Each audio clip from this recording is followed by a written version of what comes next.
Welcome back, everyone, to OpenLine. Happy to have with us Father Ed Steiner. He's the senior priest and rector at the Cathedral of the Incarnation, the beautiful church there on West End.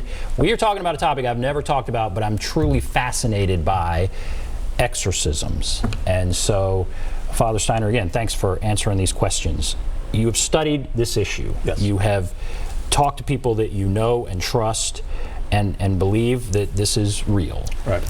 There has not been one in our diocese, right, here in the Nashville area that you're aware of. Not that I'm aware of. Recently, at least.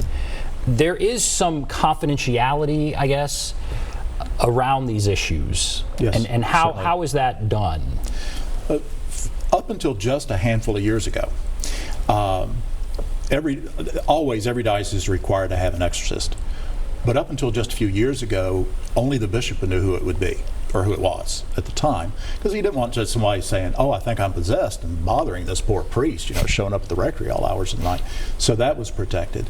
Then when a person comes in, the whole process itself is confidential, and then the fact that an exorcism, a true exorcism, has been performed is also confidential, if not certainly for the sake of the individual, but also the family. If you called us to come in and say, "Hey, our child, we think they're possessed," that's not, you don't want the neighborhood to know that. So there's an element of confidentiality to protect people. Yes.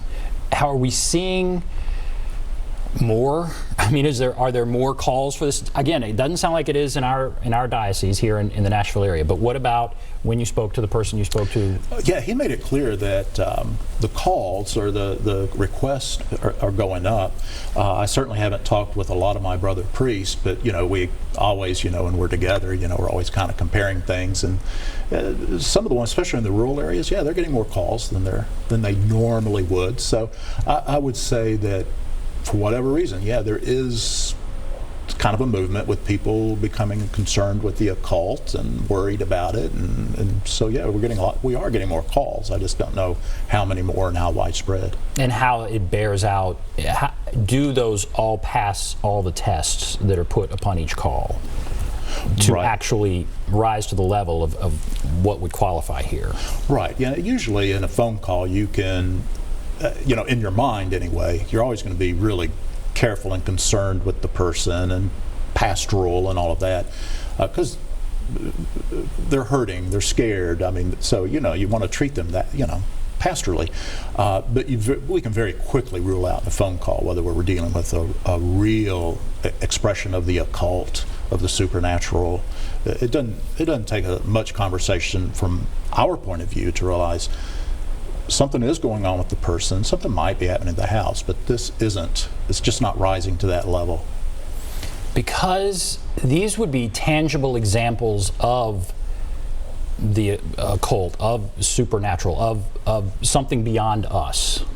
And you believe that these are tangible examples of that, albeit on the evil side. Mm-hmm. Are there equal tangible examples on the positive side, on the good side?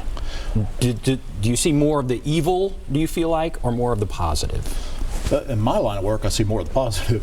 But in addition to all these manifestations of the evil, the church also, and all Christianity, has had a long history of manifestation of the saints. Talk about Mary appearing, or this saint appearing, or that saint appearing. So there's a long history of that, and that's that. They're saying bad things are appearing in their house. Well, good things appear too, and we've had a long history of that. Now, what we call apparition, every apparition is not validated. By far and away, there's been, in recent years in the South, there have been claims that Mary's appearing to somebody or Jesus appearing, and those have been debunked over time, completely debunked. But there's a long tradition of saying, the saints appeared. Just recently we celebrated the feast day of who we call Padre Pio, who is said to appear to people. There's a manifestation of, and I would say the manifestation of good far outweighs that of the evil. That's good. And then I'm going to start taking calls here. But let's say there's someone who calls and says, I don't believe this. I don't believe that I've seen it in movies. I maybe think it's something that's done in movies, but I don't believe this is real life. Right. What do you say? A person of faith isn't necessarily required to believe that these things can happen. Number one, and number two, when we think about it, whether we're talking about angels appearing or saints appearing or evil appearing, we're looking at something that's beyond science, beyond explanation. Even though they have all these shows, trying to find ghosts and hauntings, all of this is, we're trying to believe something that truly is supernatural. And we're in the natural world, and that we can't jump to that belief unless we've experienced it. And for good or for bad, thank goodness, very few people have. Right. All right, let's go to the phones. Let's go to Lucy. Lucy, hello. Hey, y'all. How you doing? We are doing well, Very Lucy. well. It's very good to hear from you. What's on your mind? Well, I'm sorry you asked. Well, let's see. How do I start? Earlier in the show, Father, you mentioned that people can invite evil in. Just today I was reading about Ouija boards and how they started about 1100 AD in China. They called them writing boards, free writing boards, spiritual boards, all kinds of stuff. And it wasn't until about 1894, I think it was, that it said that they were sold here as an amusement of sorts. In the United States, there was a patent or something on them, and it became a big kind of more than a parlor game for some people. It did. Do you think that, and I'm going to hang up and listen to your answer offline, do you one, think that the Ouija board can invite something in, because some occultists think that you can, or spiritualists think you can, and not everybody should touch a Ouija board. But can you name some of the ways that people invite evil in to, get inside of them or take control of their soul or whatever it is? Can you get a little bit deeper into what exorcism does? Does it move the soul out? Does it shapeshift it, or what? All right, I'm going to hang up now. Okay, Lucy. Lucy, thank you. Yeah, those excellent kind of question. What would lead a person to willingly participate in evil? A person in the right mind, there's almost nothing that's going to do that. However, I remember in 8th grade, one of my 8th grade, we were having an 8th grade party, and somebody brought a Ouija board, and so we're kind of fooling around with it. And boy, one of the chaperoning parents found out we were all in trouble for fooling with that Ouija board.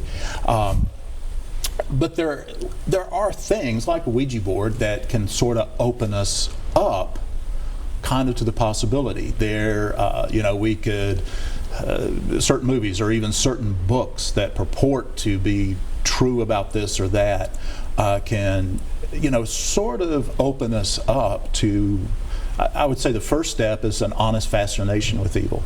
People, all of a sudden people that are good people, they're going to some devil worship group. Just first of all, when they first go, they're debunking it. Oh yeah, I'm gonna go see it. Let's see what's going on. But sometimes you start playing with that kind of stuff, things happen. Then the other thing that can happen is that it begins innocently enough, but people get desperate. They want something. They need something. It's like something simple. I'm working a cash register, and it's like, I need a little extra cash. They'll never miss it. So it starts off a little here, and bit by bit we start compromising our moral compass.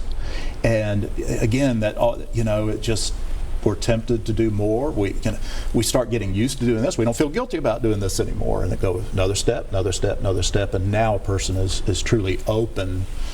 As to use this in a cliche way, we're open to the possibility of making a deal with the devil. I'll use that in a cliche way, but people do sell their souls out. If not directly to the devil himself, we sell our souls out to immorality. We lose our conscience. And her other question, what does this do to the person? I guess, does it push the soul out? How does it manifest itself in one way is lifestyle. all of a sudden a really good person that you've known all your life, churchgoer, all that, all of a sudden their life, well, maybe not all of a sudden, but over time we've observed their lifestyle has drastically changed. A person that would never engage in certain behaviors is all of a sudden engaging in it. And then also what we begin to, with that, and the residual guilt they have, what do they start doing? Well, they start cutting themselves off. Because, if I'm your child and I'm doing things that I shouldn't be doing, well, what am I going to do? Well, to feel less guilt, I'm going to stay away from you. So we see isolation grow, and that's one of those manifestations, that their playgrounds and their playmates are really changing and not for the better. When you talk to the person who had actually done 3 of these, is there a sense, is there a certain age? Is it male and female? What are they finding as far as who is most vulnerable here? Age, none of it matters, and again, I don't have any statistics, but in younger children and teenagers, we're dealing with minds that are very impressionable, minds that would like to believe in things that these are possible. I always laugh at the commercial during the Super Bowl where a little kid is dressed up in his Halloween costume, like Darth Vader, and he's, at whatever car, right. And then Dad hits the, Dad hits the button and the car starts, the kid freaks. But we begin convincing ourselves, may the Force be with you. Now I don't think any of the Star Wars stuff's going to lead us down the road to perdition at all, but with younger minds, they think it's real, and of course that's where parents are so essential, to helping them understand what they're watching. So it's a little easier for the more vulnerable, obviously, but then, for the adult, again, a lot of times I think what drives that is desperation. I need something, and this is the route I've got to go to get it. Fascinating. All right, we're going to take a break. We'll take a break. There is the number, 615-737-PLUS, 615-737-7587. Hold on if you're on the line. Take a break. Be back right after this.